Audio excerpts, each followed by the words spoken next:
Conduct పరిధిలో వస్తుంది. Elections నడుస్తున్నప్పుడు ఏ సర్వే ఏజెన్సీ కూడా ఈ రకంగా సర్వే వెల్లడించి దీనికి ఇంత ఎడ్జుంది, దీనికి ఇంత ఎడ్జుంది, ఈ రకంగా గెలుస్తారని చెప్పి చెప్పనీకు ఉంటుంది. ఎగ్జిట్ పోల్స్ కూడా పోలింగ్ అయిపోయినాక ఎగ్జిట్ పోల్స్ ఇవ్వాలి తప్ప 100% ఈ రకంగా చేయడం కరెక్ట్ కాదని వారు కూడా చెప్పారు. వారికి కూడా అన్నీ కూడా ఆ లింక్స్ అన్నింటినీ కూడా పెన్ డ్రైవ్లో వేసి వారికి సమర్పించడం జరిగింది. తప్పనిసరిగా వారు కూడా దీనిపైన చర్యలు తీసుకుంటాము, యాక్షన్ తీసుకుంటామని చెప్పి కూడా హామీ ఇవ్వడం జరిగింది.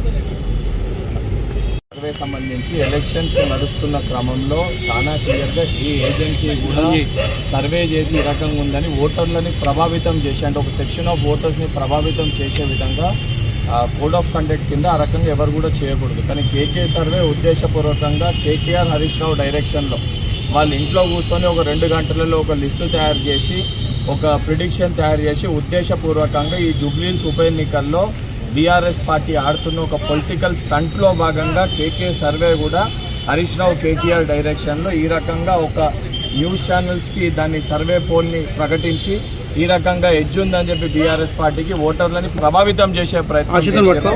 దానికి ఏదైతే దానికి అగేన్స్ట్గా ఎలక్షన్ ఆర్ఓ గారికి దానిపైన కంప్లైంట్ ఇవ్వడం జరిగింది.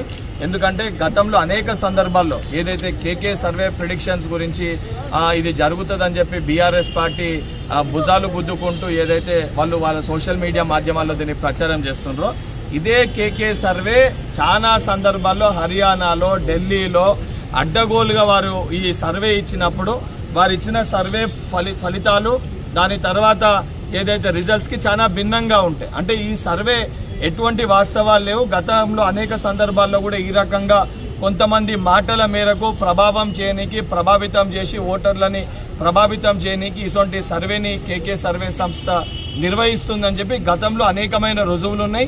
ఇప్పటికన్నా దీనిపైన ఏదైతే కేకే సర్వే చేసిరో దీనిపైన చర్యలు తీసుకోవాలని చెప్పి ఆర్ఓ గారికి కంప్లైంట్ ఇవ్వడం జరిగింది. రేపు ఎలక్షన్ కమిషనర్ గారికి కూడా వారి దగ్గర కూడా సమయం, సుదర్శన్ రెడ్డి గారి దగ్గర కూడా సమయం తీసుకోవడం జరిగింది. రేపు 11 గంటలకు వారికి కూడా కంప్లైంట్ ఇస్తాము.